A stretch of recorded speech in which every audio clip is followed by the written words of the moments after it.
She was 28 years old, and she had exactly $7 and a dead father's name when the Harrows Crossing Land Cooperative dismissed her claim, locked the office door behind its departing agent, and left her standing in the Montana autumn with nothing to show for 3 years of honest work but a pair of cracked boots and the particular, hollow clarity that comes to a person once everything they have built has been taken from them by men with better lawyers and no discernible conscience. Her father, Clement Burch, had filed the original homestead claim on the 40 acres at the base of Ridgeline Draw before Willa was old enough to walk its boundaries beside him, and the cooperative's agent, a smooth, unhurried man named Gerald Foskett who smelled of bay rum and spoke always in the measured cadences of a man who had delivered bad news so often it no longer troubled him, had produced, on a cold Tuesday morning in October of 1917, a set of amended land survey documents that placed the Burch acreage squarely inside a prior claim registered to the Pemberton Valley Development Trust, a company whose name Willa had encountered precisely once before in her life, carved into the stone lintel of the tallest building in the county seat, and which had, as Foskett patiently explained, precedent, legal standing, and no particular interest in negotiation. $7. That was what remained once she had settled her father's medical debts and paid the boarding house keeper in town who had let her stay on credit through the weeks of the claim dispute. And it was with those $7 in her coat pocket, walking the long muddy road back through Harrows Crossing on the afternoon the cooperative locked its door, that she passed the old rail siding at the edge of the town's original settlement and saw, for the first time in years, the notice the county historical office had nailed to the weathered fence post beside it, abandoned rolling stock. County auction, minimum bid $5. ASAS, where IS, no guarantee of contents or condition. The siding held a single ancient freight car, its paint gone entirely to rust and weather, its wheels sunk so deeply into the unmaintained track that the gravel had grown up around them like a slow tide, the whole apparatus so thoroughly claimed by time that it seemed less a piece of equipment than a feature of the landscape, permanent as the ridge behind it. What Willa Birch could not have known, standing at that fence post in the failing afternoon light, was that the car sitting on that siding had not moved from that precise spot since the spring of 1827, that it was the last surviving piece of the supply shipment that had never reached Harrows Crossing in that founding year, and that sealed somewhere inside its rusting body was an account of exactly why it had not. An account that would not only return Willa Birch her stolen life, but would finally answer the question the whole valley had been too frightened, or too complicit, to ask aloud for 90 years. Settle in, and let us tell you the story of Willa Birch. If you have ever watched something that was rightfully yours be taken by someone with more power and less right, tell us in the comments, because this story is for you, and it has been waiting a long time to be told. Willa had grown up understanding the land the way most children in that part of Montana understood weather, not as a subject of study but as a constant, physical presence whose moods and intentions required reading the way you read a person's face before speaking to them. Her father had come to the Ridgeline Draw country from Minnesota in the years after his own father's farm failed, bringing nothing with him but a surveying transit inherited from a land office uncle and the careful, unhurried habit of observation that seemed, in Clement Burch, less a trained skill than a natural disposition of his whole person. A way of moving through the world at a pace that allowed the world to be genuinely seen rather than simply passed through. He taught Willa to read a slope's runoff patterns before she was 10, to judge by the color and density of a grass stand how deep the soil beneath it ran, to find the shallow underground seeps that kept a given acre viable through the August dry months when everything above the surface pretended to be dying. He was not, by any measure, a prosperous man, but he was a thorough one, and the 40 acres at the base of Ridgeline Draw, which he had filed on in the earliest year the homestead provisions opened that stretch of the territory, bore, by Willa's girlhood, the particular, unmistakable character of land that had been cared for rather than simply worked. Her mother, Elsa, had died of a difficult winter fever when Willa was 11, and the loss had closed something in Clement Burch that never fully reopened, though he never let it close in his daughter's direction, remaining in her life an attentive and genuinely warm presence even as he grew quieter and more solitary in all his other dealings. Elsa had been the daughter of a schoolteacher and had brought to their small house at the Draw's base a particular quality of intellectual seriousness that manifested, in the household's daily life, as a commitment to record-keeping and documentation that most homesteading families of that era and income did not bother with. She kept a family journal, updated weekly, that tracked not merely the farm's outputs but its full context, the weather, the news from town, the gossip and the history that moved through Harrow's Crossing on its regular rhythms, and she had filled, in the 11 years before her death, for substantial volumes with the precise, observant prose of a woman who believed that writing a thing down was the only reliable way to keep it from being lost. Willa inherited those journals along with her mother's habit of mind, and spent the better part of her adolescence reading and rereading their 4 volumes with the same attention her father brought to a hillside's drainage patterns, finding in them not merely a record of her own family's history but a detailed, reliable account of everything Harrow's Crossing had been and done and said and quietly avoided saying across 2 full decades of its existence. It was in those journals that Willa first encountered the old story of the founding supply shipment, mentioned several times by Elsa in passing, always with the same careful, almost deliberately incurious phrasing her mother seemed to reserve for subjects she had decided not to press, as though the facts themselves were acceptable to record but the questions they naturally provoked were better left unwritten. The founding supply shipment, as every family in Harrow's Crossing understood it, was the great unresolved fact of the valley's earliest year. In the spring of 1827, when the original dozen settling families had completed their first winter in that high Montana country and were facing the near-total depletion of the provisions they had hauled in on their own wagons, a supply train dispatched from the Territorial Supply Depot at Fort Henderson was contracted to deliver enough grain, medicine, preserved food, and farm equipment to see the settlement through its second year and into genuine self-sufficiency. The train, by every account that survived, had departed Fort Henderson on schedule, passed through 2 intermediate depots whose records confirmed its passage, and then simply failed to arrive. It had not been robbed, as far as anyone ever established. It had not been derailed or delayed by weather. It had not turned back. It had simply ceased to exist somewhere between the last confirmed sighting in Harrow's Crossing, and the 7 families who had waited for it through a second brutal winter lost, between them, 11 lives, 3 of whom were children, before the following spring's overland trade route brought enough outside help to stabilize the settlement. The 3 families who had not waited, who had accepted, in the early weeks of that terrible second winter, an emergency buyout offer from a land speculator named Aldous Pemberton, signing over their homestead claims for a fraction of their value in exchange for cash enough to leave the territory, had, of course, left before the worst arrived, and had never returned to ask what had actually become of the supply train they had given up waiting for. The Pemberton Valley Development Trust, which now owned, 90 years later, the majority of the valley's most productive acreage and the tallest building in the county seat, traced its origins to exactly those 3 emergency buyouts, conducted during the precise weeks when 11 people were dying of cold and hunger waiting for a supply train that was, as Willa would discover, not lost at all. The fall came for Willa's family more slowly and more cruelly than it came for most.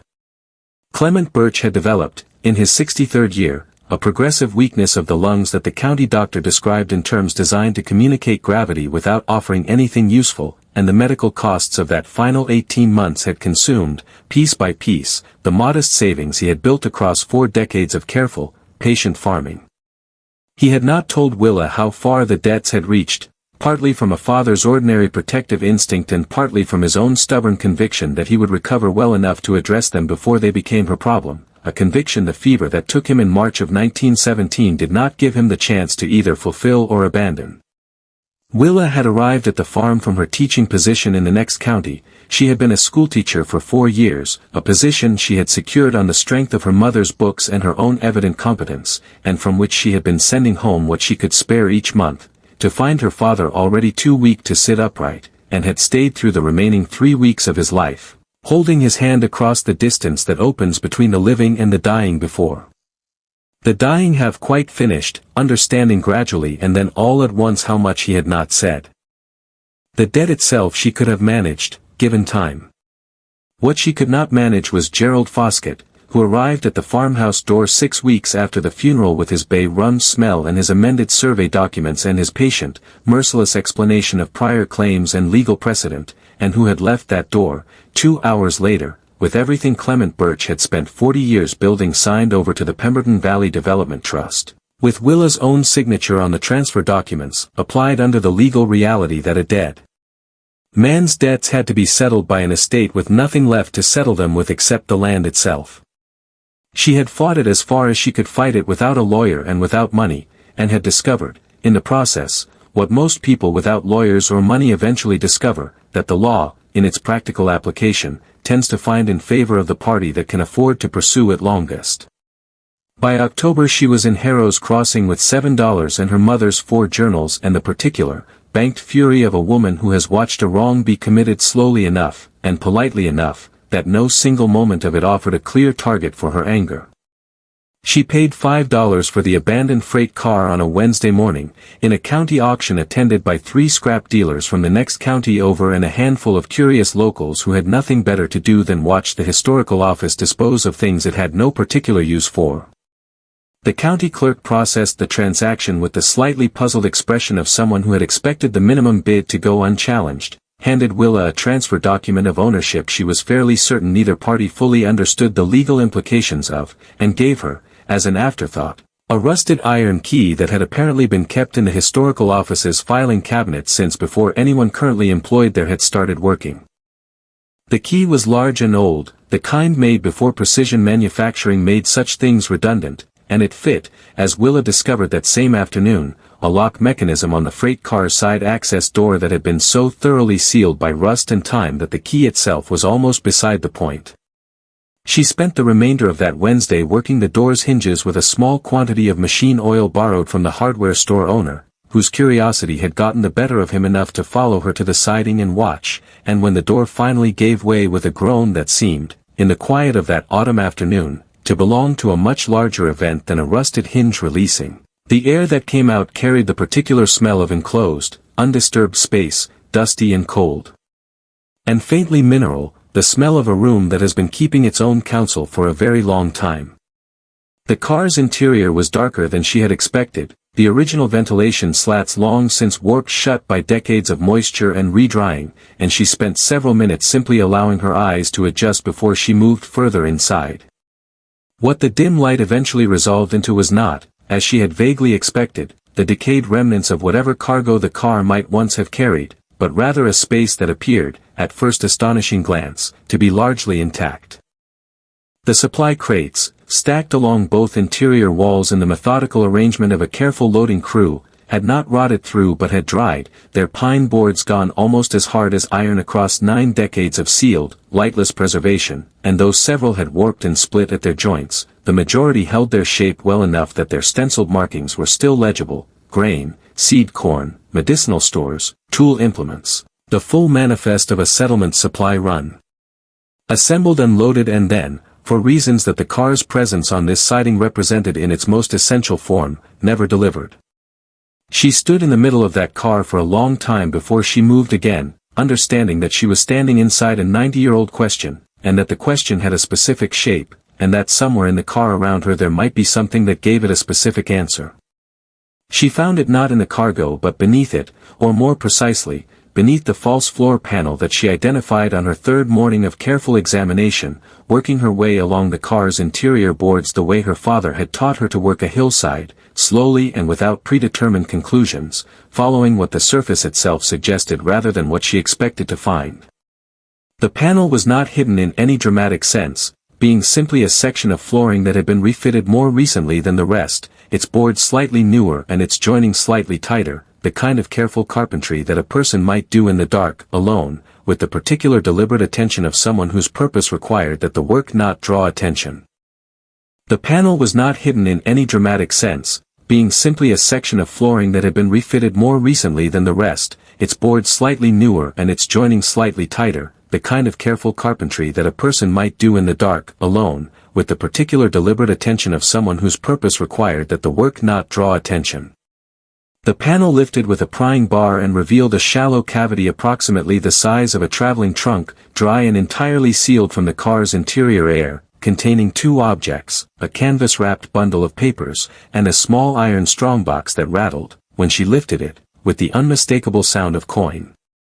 The papers were a manifest, a correspondence record, and a sworn personal account in a hand that identified itself, in its opening lines, as belonging to one Rufus Allgate, conductor of Supply Train 7 out of Fort Henderson, written in the summer of 1828, 1 year after the events it described. In what appeared to be the last coherent act of a man who had spent a year living with something he could not continue to carry alone. Rufus Aldgate had, on the 14th day of April in 1827, received at the 3rd Intermediate Depot a sealed communication from an agent representing the Pemberton Land Speculation Company of St. Louis, a company that had, by that date, already made initial contact with 3 of the 12 Harrows Crossing founding families and offered them emergency buyout terms contingent on the settlement reaching a sufficient degree of crisis to make leaving the territory the rational choice. The panel was not hidden in any dramatic sense, being simply a section of flooring that had been refitted more recently than the rest, its boards slightly newer and its joining slightly tighter, the kind of careful carpentry that a person might do in the dark, alone, with the particular deliberate attention of someone whose purpose required that the work not draw attention. The panel lifted with a prying bar and revealed a shallow cavity approximately the size of a traveling trunk, dry and entirely sealed from the car's interior air, containing 2 objects, a canvas-wrapped bundle of papers, and a small iron strongbox that rattled, when she lifted it, with the unmistakable sound of coin. He had been wrong, he wrote. He understood that he had been wrong.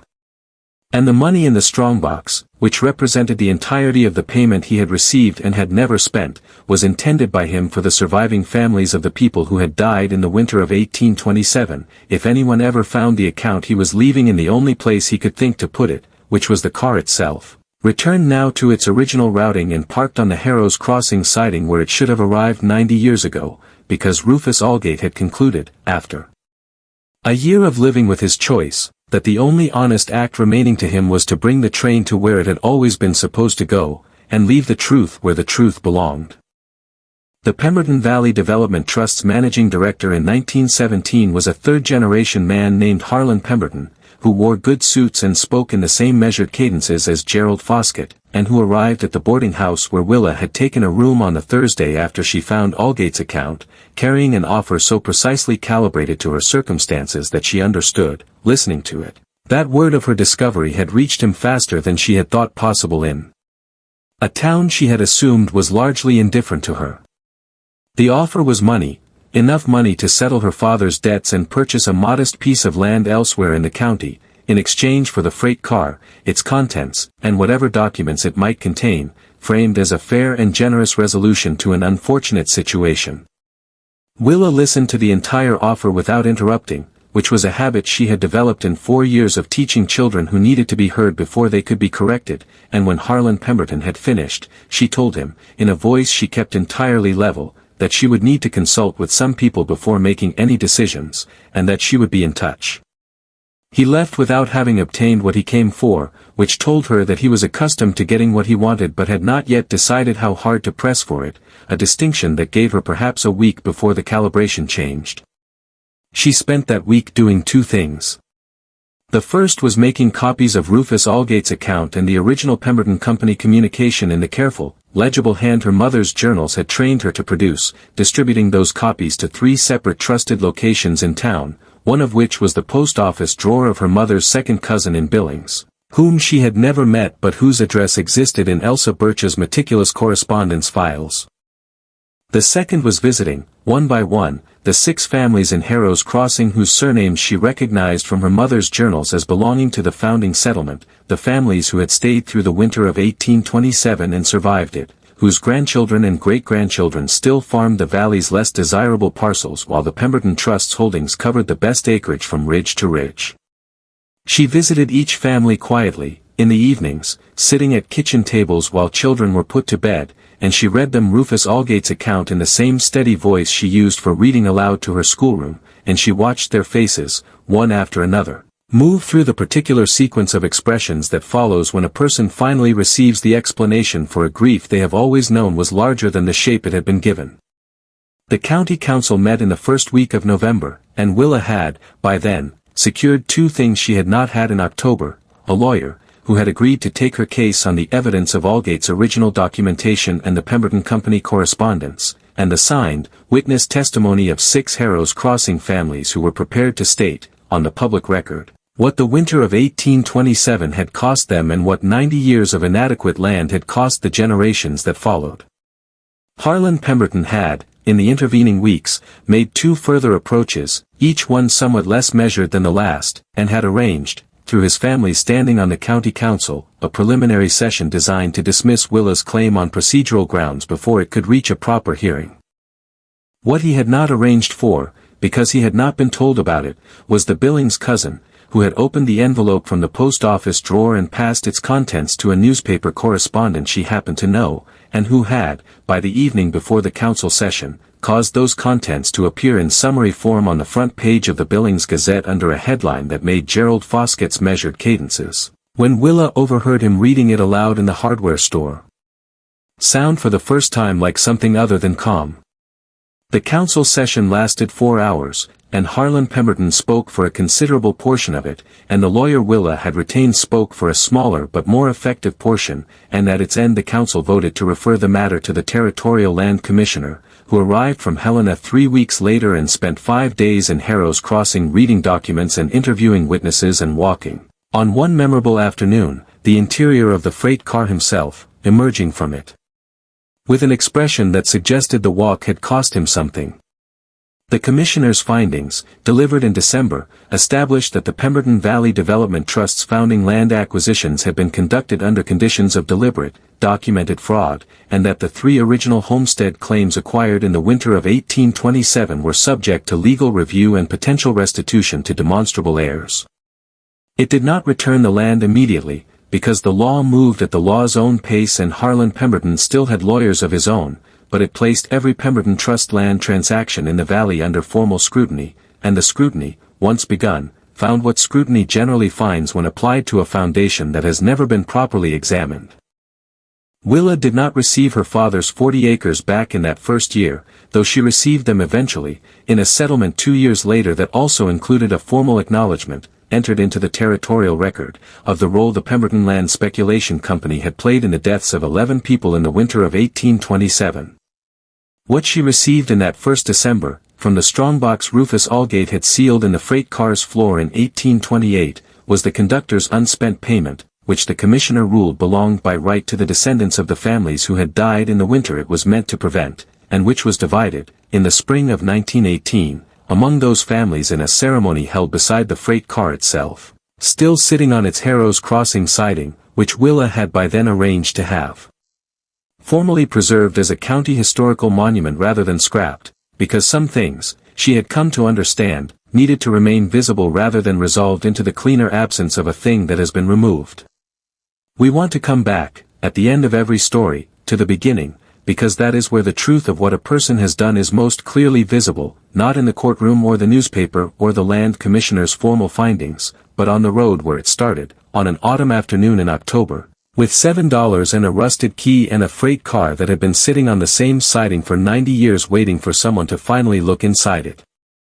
Willa Birch, who had stood at that fence post in the failing light reading a county auction notice, had not known then what she was purchasing, had known only what her father had taught her and her mother had written down and her own 4 years in a schoolroom had confirmed, that the things the world had decided were finished were very rarely actually finished, that neglect and avoidance were not the same as resolution, and that a thing left unexamined for 90 years was simply a question that had not yet found its answer. She had paid $5 for that question. She had spent the following weeks and months providing what the question had always needed, which was not money or lawyers or newspaper correspondence, though all of these had their place in the answer's final shape, but simply a person willing to step inside the dark and wait for her eyes to adjust and look at what was actually there rather than what anyone had previously decided was worth looking at. That was the whole of it, in the end. That was what brought 11 families' deaths into the light and returned stolen land to the people it had been stolen from and placed Harlan Pemberton's family name in a territorial record that would carry its meaning long after his good suits had worn out. Not strategy. Not legal sophistication. A woman with a prying bar and her mother's habit of reading carefully and her father's habit of refusing to decide what something was worth before she had walked it properly and looked. She never moved away from Harrow's Crossing. She had no particular reason to, and a number of reasons not to, and she found, in the years that followed the Commissioner's findings, that the town's relationship to her had shifted into something that was not quite respect in the ordinary sense but was close enough to matter, the particular regard extended to a person who has done something that benefited people who had no particular reason to expect it of her. She continued teaching, reopening the Harrows Crossing School in the autumn of 1918 after the old schoolteacher's retirement, and she made a quiet habit, each spring, of walking her students out to the freight car on the siding and letting them read, on the small historical plaque the county had eventually installed, the bare outline of what had happened there. Not as a lesson in any particular subject but as a lesson in the value of looking closely at things that have been decided, by people with reasons to decide them, to be not worth looking at. The students did not always understand the full weight of what they were reading, which was as it should be. They would understand it later, in the way that lessons given in childhood are often understood only once the world has offered the experience that explains them. Rufus Allgate's account was kept in the county historical office, in a glass case that also held the original Pemberton Company communication and a copy of the commissioner's findings, and Willa visited it occasionally in the years that followed, not out of any particular sentiment but in the same spirit of maintenance that had once led her father to check his equipment twice before pronouncing a repair finished. She thought of him often, in those years, and of her mother's 4 volumes of careful prose, and understood, reading Allgate's handwriting through the glass, that the impulse that had led a dying, guilty man to park a freight car on a siding and hide the truth inside it had been, at bottom, the same impulse that had led her mother to write everything down, the conviction that a thing recorded honestly would eventually find someone honest enough to do something with it. The conviction had required 90 years to be proven correct, which was longer than either of them had probably expected. But it had been proven. Thank you for spending this time with us and with Willa tonight, and for staying with her through both the long rust and the truth that finally came out of it. If this story reached something in you, we would be grateful if you shared it with someone who needs the reminder that a thing left unexamined is not the same as a thing resolved.